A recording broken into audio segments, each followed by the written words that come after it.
Nice to have you with us on this Memorial Day weekend. NASCAR on Fox. The Coca-Cola 600 from Lowe's Motor Speedway in Charlotte. Kurt Busch, your leader. We've already had a couple of major wrecks, causing some 21 cars to be involved. The Indy 500 complete. They had rain problems. Rain shortened. And with 35 laps to go, the winner of the Indianapolis 500, there he is. Dario Franchitti, victorious.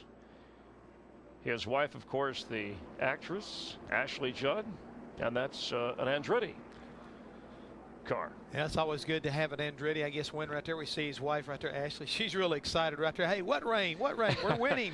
Hey, a victory is a victory, shortened with 35 laps remaining. We got a lot of laps here to go, Jeff, and the thought is, obviously, Roger Penske there in attendance, has won 14 Indy 500s.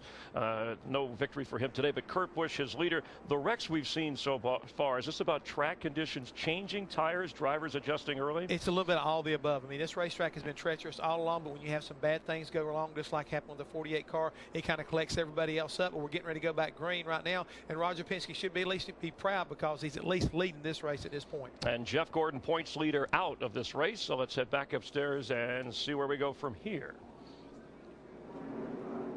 Starter waiting, green flag in hand. Kurt Busch and Matt Kenseth on point. They've not been to pit road in a long time. Yeah, we're back under green. Actually, our top four, Busch, Kenseth, Rudd, and Reagan, they have not been to pit road since lap 48. Now, Vickers and Sorensen, they were last on pit road at lap 66. Everyone else hit pit road that caution. Problem for Dale Jarrett, coasting along at turn 2 as the rest of the field speeds by. And Dale Jarrett had been in the top 20 for a big portion of this race. Blue up, Dave.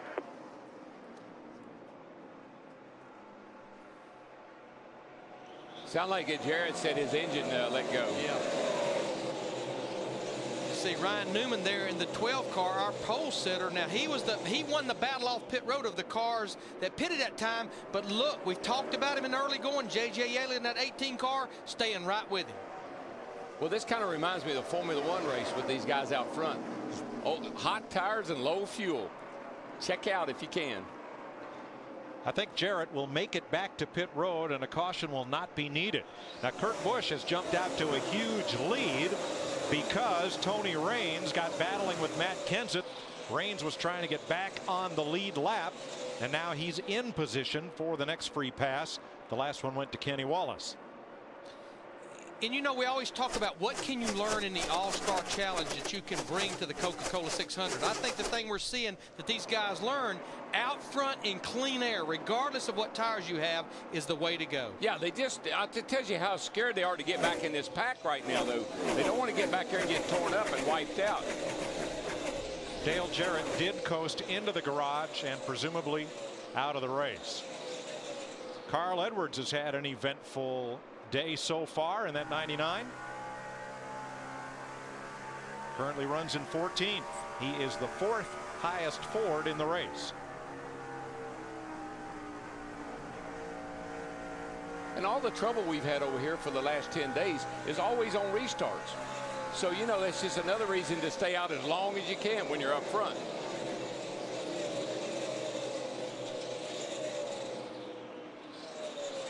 Mark Martin battling Casey Mears in the 25. This is for 12th.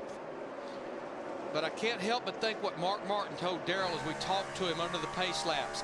He just kind of wants to hang out until we get to the last 100, 150 miles when this track is at its best, really cools down in the night. And he's one of the best at just kind of hanging out, taking care of his stuff, sizing up the competition. Well, we're still in phase 1 of this race, as you'll see the cars go back into sunlight right about here. And when we transition to shade, we'll begin the second of 3 phases of racing's longest night. Take you back 2 laps here. On the break, Kenseth goes after Kurt Busch. Oops. We've seen that so many times down there in the middle of turn 3 and 4. We saw it with Denny Hamlin in 11 just several laps ago. And we see trouble off of turn 2 all in this sunlight. But as soon as the sun goes down, it swaps its way over to turn 4 here. And that's where things start to really heat up. So, Matt, a nice breakaway for Kurt Busch. Hey, mate. Absolutely, and his spotter, Jesse Walker, who just happened to have been the best man at Kurt's wedding, keeping him abreast of the progression of the shade on the racetrack. Remember, Kurt has not pitted since lap 48, and under the last caution, he told his team, I just feel like the tires are just now coming in. They're showing absolutely no wear tonight on these Goodyear tires. Thanks, Matt. Robbie Gordon has limped to pit road.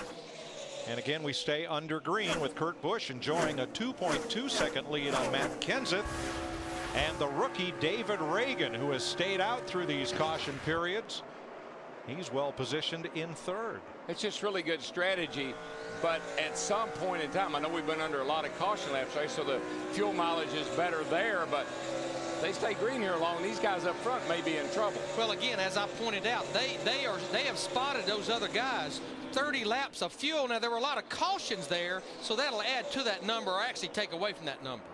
You're watching the 5th place battle, and the word from Robbie Gordon's pit is that he had not been on pit road since lap 46, and he coasted in out of fuel. He's back in the race, but went a little too far. And he should not have been out. It tells me they didn't get that car full when he was on pit road the last time. Dale Jarrett's team confirms that his UPS Camry is out of the race with a blown engine. Steve? Mike, we're only on lap 91. Dale Earnhardt Jr. already thinking about lap 345 or thereabouts. He told his crew during that last caution, we need to figure out where we need to be in our last fuel window, and we need to be out front. He said, I don't care who you are. If you're not out front in that last window, you're not going to win this race. Krista. Ryan Newman's car getting extremely tight on that last adjustment. They made a track bar adjustment. It did not do the trick. His car, he said, is about as tight as it was on the very first run. At that point, he called it a 3 or a 3.5. He said it's consistently getting worse. You see him dropping back quickly. Now, Mike, just doing the calculations as quick as I could here, those guys that stayed out, which would be in the same boat as Robbie Gordon that we were talking about, Kurt Busch, Matt Kenseth, David Reagan, Brian Vickers, they should be able to run about 20 to 25 more laps, especially based on the number of cautions that we've had. And actually, it's not Brian Vickers. It's actually Ricky Rudd is the other one in the 88. Brian Vickers has now moved to the 4th position.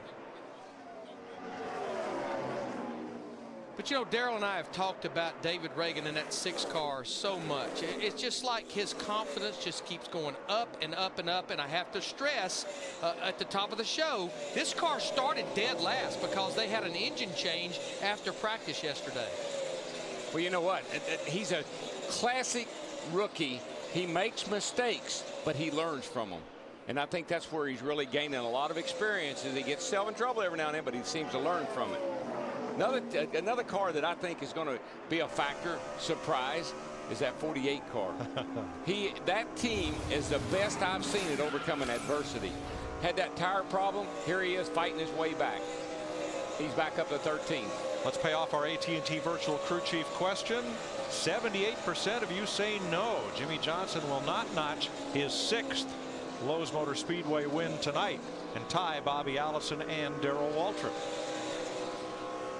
Right now, he looks like he's going to have to beat a Dodge out there right now. Kurt Busch that too. Dodge has not won a race since we were here in the fall of last year when Casey Kane won. They have been shut out as far as going to victory lane. Well, this 5 car is on a march, Larry. This is a good thing for this kid. He needs to get up there, race clean, not having any problems, because his confidence, he told us, is shot. He's gotten in so much trouble, not of his own making necessarily, but man, it's been hard on this young man. Kyle Busch has moved to 5th, passing J.J. Yelin. His older brother, Kurt, 3.7 seconds ahead of Matt Kenseth.